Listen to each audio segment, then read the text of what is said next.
Done in Cheatam. It's very good to have you this Thursday morning here, interviewing people for Relay for Life, people that's had cancer. And Mr. Dunn, how long have you been in remission? It's April of '95.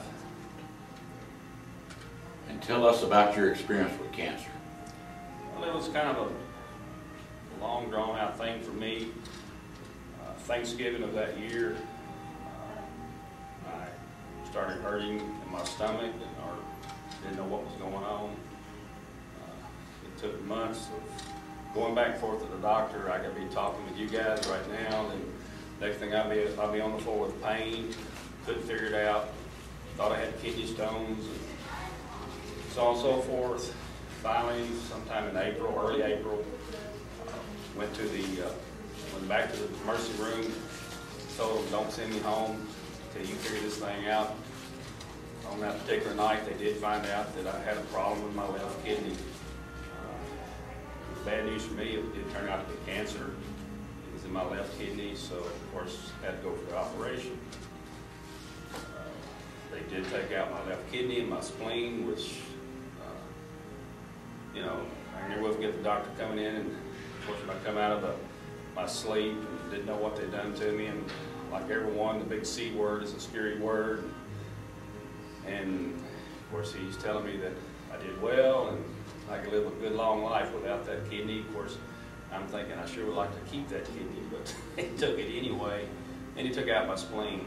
But it's been all those years, and I've done very well with it. It makes me very thankful that I'm still here today. I understand that you have an angel story to share with us. Can you tell us about this, please? Yeah, I was in the hospital for about 9 or 10 days. And, lost a whole lot of weight during that time, of course. Unfortunately, I seem to have found it back. But when they put me in the room, I would come in and out of my sleep. And my wife, Ann, as far as I know, never left me. She stayed there the whole 9 days, slept in the room where I was, and so on and so forth. One time I woke up, and this lady was sitting on the edge of my bed, and she picked up my right hand, and she was rubbing the back of my hand, and I'm like, I figured it was a nurse or someone like that. I couldn't see her face, but she was very kind. I could feel the aura around her. She was just so sweet. And she kept rubbing the back of my hand, and she said, Dunning said, you're going to be okay. You're going to be fine. He's not done with you. And of course, I'm laying there going, okay, well, what are you trying to say to me? And she said, you just remember the 3 F's, faith, family, and friends, and you'll get through this world. And I'm like, okay. And she said it again, and I felt her get up off the bed. I felt my bed move. She got up, she walked around out the room. I guess I fell back asleep, and when I woke up later, I said, Ann, who's the little lady that came in the room and sat on my bed and told me about the 3 F's? Faith, family, and friend. And she said, Dunning, there's no one been in this room. And I said, oh yeah, she came in just a little while ago and sat here. She said, I'm telling you, nobody's been in this room. And the only thing I can think of, I was paid a visit, but it really helped me. I'd like to add one more F to it. It'd be fun, but it was faith, family, and friends. Yeah. How did having cancer affect not only your life, but your family's life? It changes everything. It gives you an outlook. We all seem to go down through life as we grow up, and don't get me wrong, everything is okay, but after you go through something like this, it makes you appreciate family. It's kind of strange. You come out and you see the sun come up in the mornings or the moon come up at night, and you're going, cool, this is so nice. Or the springtime flowers, everything is a gift. Every day is a gift. And as much as I did not want to come and do this morning, because I have ability somehow to block that from my mind, there's still never a day goes by that you don't think about this stuff.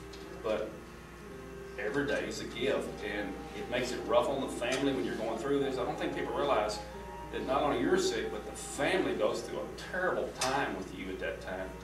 But when you come out the other side, it's just wonderful. I mean, it's just a wonderful experience getting past it.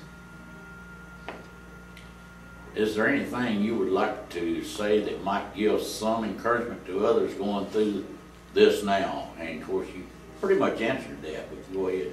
Well, the big C word, and I'm sure Mr. Cherry will agree, is the scariest word in the world.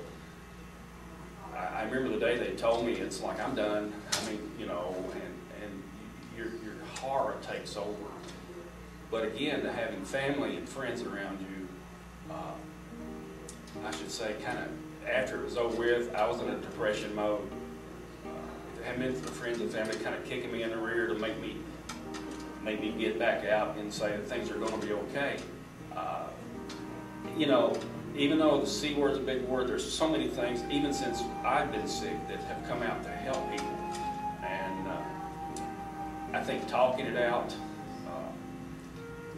being with your family, being with your friends, your faith, there's nothing I can say except it's a tough deal, but you can get through it. Is there anything else you would like to add?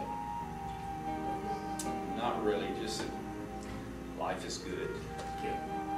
We appreciate you being here, Mr. Dunning. I know it was tough on you and hard on you, but we sure appreciate it. And the things that I've heard said here this morning will be encouraging to other people. And it is tough for me to sit here and hear those things. I have no idea what it's like to go through those things.